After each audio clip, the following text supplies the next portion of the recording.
Welcome to my channel. Hi everybody, how's it going? And I'm just sitting around today, kind of burned out and tired. And I'm going to give you a little bit of a discussion later on about another famous old legendary figure. But first, I just wanted to shoot some breeze and find out, how everybody is doing out there. I'm doing okay. I woke up this morning. Actually, I didn't really sleep much. I fell asleep around 8, 9 o'clock ish after a long night of being up. And I just got carried away doing some extra things. I don't really normally do that, but because I was kind of on a roll, I decided to stay awake and finish off some editing that I had to do and start a new project. So that took me quite a while. And what happened was I was just falling asleep when all of a sudden I heard a big crash from, I can't, because I was half asleep, I don't know if it was near me or above me or below me. You know, when you're sleeping and you can't really, orient yourself that quickly. So what happened was it was followed by a series of very heavy and hard blows, and it echoed. And I may have felt some vibrations. It sounded like, metal. Somebody was banging on a metal pipe. And it wasn't too bad. I mean, it kept going from a faint tapping to a loud boom, boom. And so what happened was I fell asleep eventually, and everything was fine in the afternoon. Nothing was wrong. Very deceptive. And so this is what I found out when I walked into the bathroom, and I never used the faucet in the bathroom because I want to keep it clean, you know what I mean? But I turned it on for a second and it wouldn't shut. So now I understand, I'll show you, come on. I understand exactly what it was that I heard. So guys, this is about a half hour's worth of water. As you can see, I cannot shut it off, and it was fine. It was fine before this morning. I never had this problem. I definitely heard a crack and a crash, like something falling and breaking. And so, yeah, now I have to fix it. I know I'm not going to let anybody in here to fix it. From this building. I know, I don't think it's the management, no. I think it's the same person who I saw stalking me last Sunday, and I saw him, guys. So I would think a man at that age and stature would have better things to do than follow a resident around. I'm not sure. Anyway, this is what I'm up against, and because I'm booked to go away, I'm following the advice of a lawyer. They are now legally liable. If something happens while I'm away, they are going to probably be sued by other tenants if this should get out of control. Because as you can see, my waters, they're not running. I'll show you. Hold on. See, that's running. That one seems to be working okay. It's off. Lo and behold, I fixed it.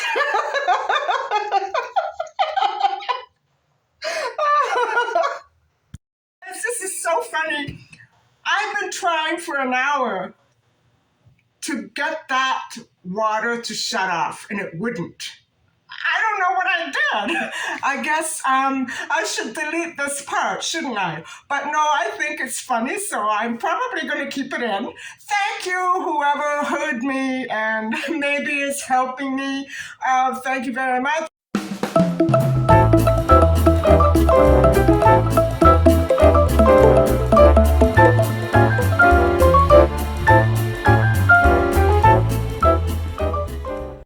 And so, what I have on the agenda for an upcoming video is that I want to make some vegetarian ravioli. Now, I have the ingredients. It's just that I don't have the ravioli maker, so I'm going to use my old manual stamp. And I remember last summer when I tried to make them by hand without my pasta machine to mix the dough. I it was difficult. So what I'm going to do is I'm only going to make a few, and I'm going to make them large. And I tried out a combination of fillings, and I found a really delicious one. And so it's going to be green peas, squash, I believe it's acorn squash, and tofu. And it's going to be absolutely delicious, guys. And I am going to make it with eggs, but not in this video because I'm feeling burned out. And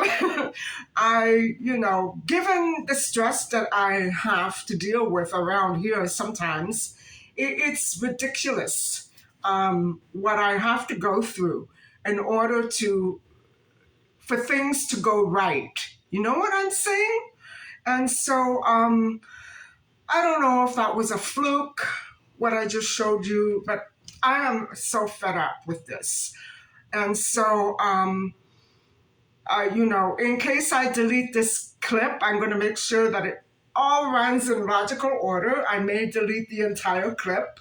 So anyway, bear with me while I go grab my notes and have a talk to you about a famous American goddess. She was a film goddess, even though her acting was not professionally backed. She became a goddess. She was real. And I know that even if you're professionally trained, being real can be one of the most enduring and enchanting and humanizing traits any artist or actor can possess. So let's get into this. Hi guys, so I'm back and I'm going to tell you right off the bat right now, I'm not going anywhere today. I had a nice long walk yesterday and I'm pooped. I'm pooped because I stayed up all night and half the morning battling with the noise. And so I'm gonna take it easy and maybe make a nice hearty soup later on. And I'm not sure how many parts this story will have. It's running about 7.5 pages. It's 2,672 words long. And so, but there's so much to say about her because, like so many other stars, it's not just the glitz and the glamour that is important enough to be told as a story for modern times. It's the struggles that many of us, regardless of gender, still go through when we're trying to carve a name for ourselves in the field of our dedication and love, and when we're held back by oppressive and demeaning obstacles. It's heartbreaking. You want to see how different people in the past overcame such obstacles. Some of them did, some of them didn't. Most of them did for a while, and then, they met a tragic end, and that was that. I am trying to stay away from conspiracy theories, mainly because I know that they exist and that they're pretty plausible, some of them, but I'm not going to, try to juggle with a set of facts that I don't actually have. So, one of those examples would be Amelia Earhart and, for instance, June um, Spangler, I should say. So, um, what I'm saying is, I want to just try to represent the facts as clearly, as concisely, and objectively as I possibly can. And I'm going to try to get through it quickly, but I'm not going to race through it. And so bear with me. I don't know how long this one will be, but I'm going to start off with Jean Harlow's childhood and her first marriages and the early part of her career, which coincided. And so Jean Harlow actually wasn't born Jean Harlow. Like Marilyn Monroe, Jean Harlow borrowed her mother's maiden name, and actually at birth, she was called Harlene Harlow Carpenter, which was her mother's maiden name and her dad's name. And she was born on March the 3rd, 1911. And she did pass away in June of 1937. So, and I'm sure many of you are asking, because I'm not that familiar with her myself, who in heck's name is Jean Harlow? Well, her movies are not actually that easy to get a hold of, but they're wonderful. Guys, when I was in my teens, I remember it was a rare treat for me to stay up, sometimes mostly with my dad, late after midnight on this one particular channel that featured oldies and silent films, and Jean Harlow was a big part of that channel. And that is how I initially became introduced to her. And so I instantly was in love with the movies, mainly because they featured such handsome actors as well. And so I just love old movies, don't you? And so, of course, they were not colorized, but just the same, it left all the more to the imagination. Anyway, enough sidetracking. Let's get back to Jean Harlow. And for all intents and purposes of this discussion, and throughout this little bit of a series on Jean Harlow, I am going to refer to Jean Harlow as Jean and Jean Harlow, the mother, as Mom, so that we all know what we're all talking about. So, in other words, Jean was a famous American actress, very well known for her portrayals of bad girl characters. And so she did that so well, guys. And she was a very early and leading 1930s symbol, famous, I don't want to say that word. She was a goddess, and she defined figures of pre-code era of American cinema. So she was very integral to the development of cult and cult figures and symbols in American theater. And so that is so interesting. And Jean was often nicknamed Blonde Bombshell, Platinum Blonde, and was very popular as well for her laughing vamp on-screen persona. She did that so well, guys. So she was actually a bit of a comedian, which was almost a kind of a slapstickish Charlie Chaplin trait, which went with the times of her life, because she was right in between that transition between silent and talkies. And so she transformed right along with the movie industry itself. And so Jean actually worked in the film industry, unfortunately, for less than 10 years. before she passed away. But she did become a very famous yet tragic Hollywood legend. In 1999, the American Film Institute ranked her 22 on its list of greatest female screen legends of Hollywood cinema.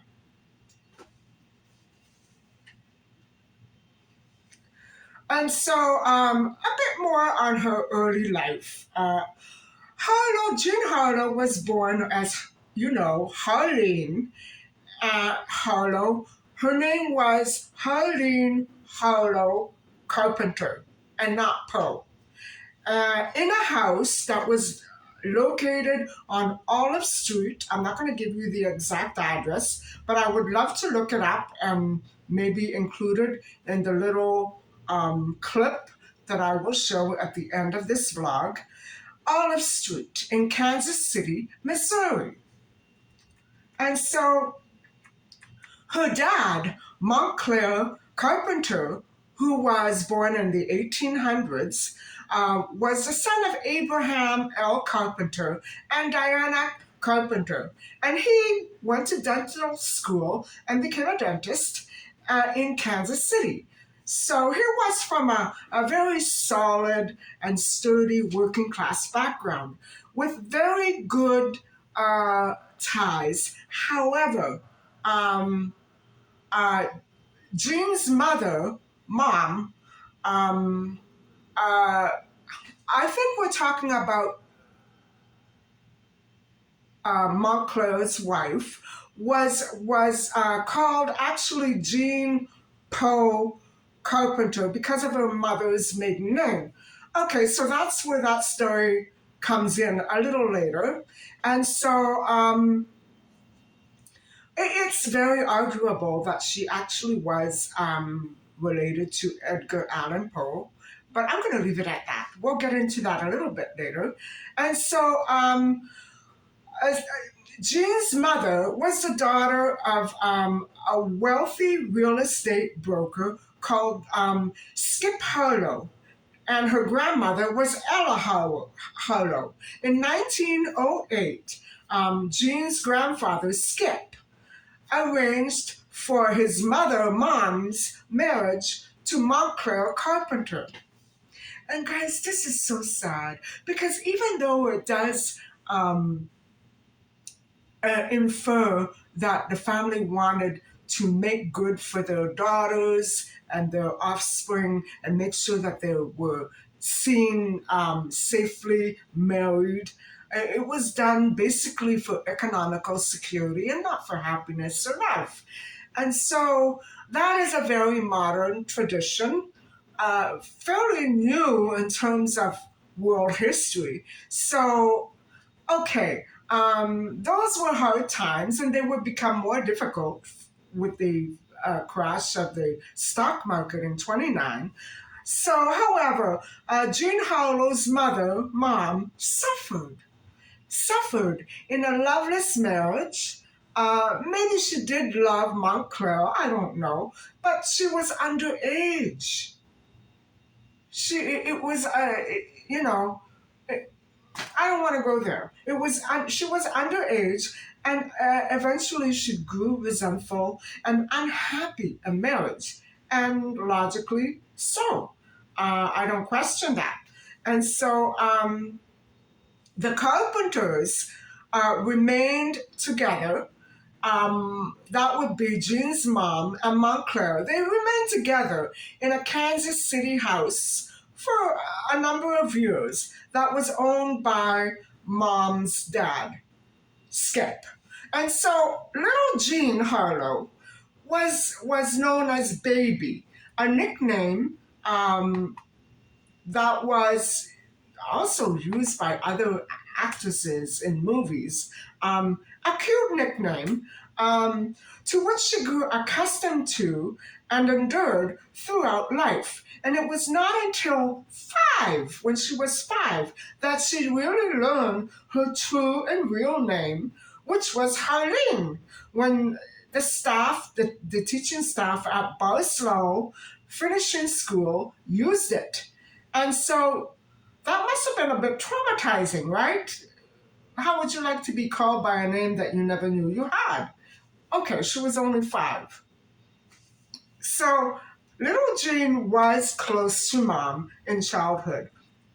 And mom was extremely overprotective, and she allegedly, however, instilled an idea in Jean that she did owe everything that she ever had or would have to mom. Okay, that can be very awesome and loving and generous, but it can also turn for the abusive and the dark. And so Jean was always all mine, said mom in future interviews. And so that is a very kind of a warped sense of a childhood. I don't know if Jean was happy or not. It doesn't say anything in the articles that I read. I have come across articles that infer abuse, and I'm going to get into that a little later because I haven't researched that yet. I'm just going by pure fact and what I can actually have validated. And so okay, moving on to finishing school years. When Jean was at finishing school, mom filed for divorce from Montclair. And on September the 29th, 1922, an uncontested divorce was finalized with sole custody of Jean given to mom. Although Jean did love dad, Montclair, she did not see him after that. And so I'm wondering if there were um, other more deep seated reasons other than just the fact that they moved away. Because in 1923, her 32 year old mom uh, moved them to Hollywood. And so they were kind of, I think it was the mom's dream to become an aspiring actress. And she was only 32 years old, guys. She must have been beautiful. I'm trying to locate a photograph of her right now. So she wanted to follow an aspiring acting career. But mom was actually deemed too old to begin a film career. And so that must have been devastating. Here you are, a woman in your 30s, and you're being branded as an old lady by these horrific, sometimes horrific casting agents. And so it must have been quite difficult and competitive in those days, as it is now. So what happened was during that time, Jean enrolled in a at Hollywood School for Girls. And so I'm not sure if it's still just for girls. And so it was here that she met Douglas Fairbanks Jr., um, Joel McCree, Irene Mayer Selznick. But she did, guys, drop out at the very young and tender age of 14 years old in 1925. And so she was 14 in 1925. She was so young. And it was here where she began to um, start to develop very early relationships that were probably very mature. But in those days, don't forget, her own mother had been married underage. And so she was just following a pattern that she knew and was traditional to her. So what happened was all this activity, moving, dropping out, not seeing her dad, her mother being told that she was too old. It all indicates to me that Jean and her mother were struggling and troubled, trying to fit into a society that did not actually come with any attached stigma um, of oppressive labels. And so, if you remember the Jean Spangler case, it was difficult for a single woman of any age or stature in that time, in those days, to carve a place for themselves in society on their very own without uh, a casting agent, a husband, a father. You know what I'm saying? Being themselves, being relying on an individual identity of woman was not nearly enough in those days. Um, it's sad. It is sad. And this is actually very mind boggling, to me at least, by today's judging and comparing from today's standards, with today's standards. I mean, you go and tell a 32-year-old actress that they've had it and that they've had their day, they will probably take you to court. You know, it's so much has changed, and I'm sure that cosmetic surgery had a lot to do with that. But that's besides the point. You know what I'm saying? So, by the ripe old age of a mere 32, it was over for Jean's mom. And so, with finances dwindling, I guess people were not easily trained for other vocations. I'm not sure. Um, what happened was Jean and her mom moved back to Kansas City. And why did they do this? Well, something might have happened, but Skip did issue his daughter, Mom, an ultimatum. He would disinherit Mom if the two of them did not return immediately. And so, we don't know. Maybe it had something to do with Montclair and visitation. Well, I don't know. It doesn't say here. Records were probably not that efficiently kept in those days, given the fact that there were no computers. Files went missing. Even on computers, they go missing. So, we don't know what else it might have led up to this, what other instances might have caused this decision and ultimatum to be issued by Skip. Um, so it would be difficult for Jean, little Jean, young Jean, to have gone down a very troubled road such as this in Hollywood. Um, we all may have heard what happened with Marilyn Monroe. She was an unhappy child who loved freely, but was not always given the same love back. And that's another story and another hardship, a tragedy. But for now, let's stick with Jean Harlow and her mom. So, what happened was after they returned to Missouri, Skip sent Jean to camp in Michigan, where she became ill with scarlet fever. And so that went with the times as well. Vaccines were not as widespread as they are today. And Jean's mom got so frantic that she traveled to care for Jean and rowed across the lake at the campsite. But when she finally arrived, was told she could not see Jean.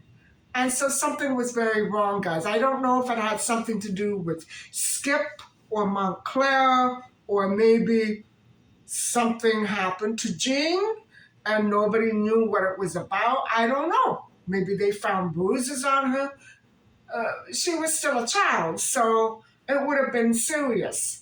Anyway, something was very wrong in that world, even after the two of them returned to their original city of Kansas. So, all right, from then on, Jean did attend school in Lake Forest, Illinois, and mom had an ulterior motive for this particular choice, the location of the school. And that would be because it was very close to the Chicago home of her new boyfriend, Marino Bello. Now, I haven't looked him up yet. I intend to look him up. And for all intents and purposes of this exploration, I am surmising that perhaps this is where the issues uh, intensified between Jean and her mother, Mom. So now this would be the time during which a great disconnect began to occur, a further disconnect began to increase between Jean and Mom, likely involving new relationships on both sides of the fence. So let's go on to relationships and marriages now. And so it seemed that mother and daughter may have been competing with one another. I'm not sure. I wish I could have known them as public figures. And, sometimes it's more fun that way, but I don't know what happened in those days. So, okay, marriages. During Jean's freshman year in high school, she was paired with a big sister senior who introduced her to 19-year-old Chuck. I didn't know that that was what big sisters were for. I went to an all girls school, and I was never introduced to a guy by my big sister. So, anyway, she introduced Jean to a wonderful choice, a handsome catch, 19-year-old Chuck. 19. What was he doing? Was he in high school? This is what is not clarified in the article. Um, I'm assuming he was not in school with her because it was a school intended for girls. So Chuck Fremont McGrew III was an heir. And by fall of 1926, when she was just 15 years old, Jean and Chuck were dating exclusively. And so what happened was they dated, and the following year, when she was 16, in 1927, they married. And in 1927, Mom also married to Marino Bello. However, Jean did not attend Mom's wedding. Now, there could be many various reasons for that. Maybe they eloped, maybe they flew away somewhere to get married, or maybe, I don't know. But she didn't go to her own mom's wedding. Now, that's weird. A year later, in 1928, 2 months after their wedding, Chuck turned 21. And so he received his inheritance. And so what happened was that the couple then left Chicago, moved to LA, Beverly Hills, where Jean began to thrive as a wealthy socialite. And I find this both very disturbing and sad, and yet positive. And so it's sad in the way that such a young girl was still at that age forced to conform to society's aggressive standards, regardless of how deeply in love she may have been with Chuck or how happy she may have been married to him. And so, reckless as they may have seemed or may seem to us now, looking back at that, I think in a way that Chuck was a good thing for Jean at the time. And Chuck did hope to create distance between Jean and her mom. And so, but neither Chuck nor Jean worked, and they were heavy drinkers. Needless to say, Jean's probable unhappiness began leading her down a kind of a declining spiral. So she didn't completely hit rock bottom, no. Her life was progressing along, but she could not have been very, secure and happy at that time. I sense a disconnection between Mom and Jean. So, anyway, um, hold on for a little break. So, let's go down her career. Between 1928 and 1929, as she worked as film extras, and it is the most astounding and surprising way that she got her real break in the most unexpected and effortless way possible. And I'm sure that she drew much envy and attention from actresses all over the industry who refused to accept her um, as a rising starlet. And so, guys, what I need to do is to stop here and continue with part two very soon. And so it's going to become too long. So thank you so much for listening and watching. And I hope that you've enjoyed this fascinating figure for me. I just couldn't wait to delve into this one. And I am reviving a high school essay, so I have a little bit of a background in it, but I still didn't know much about Jean Harlow.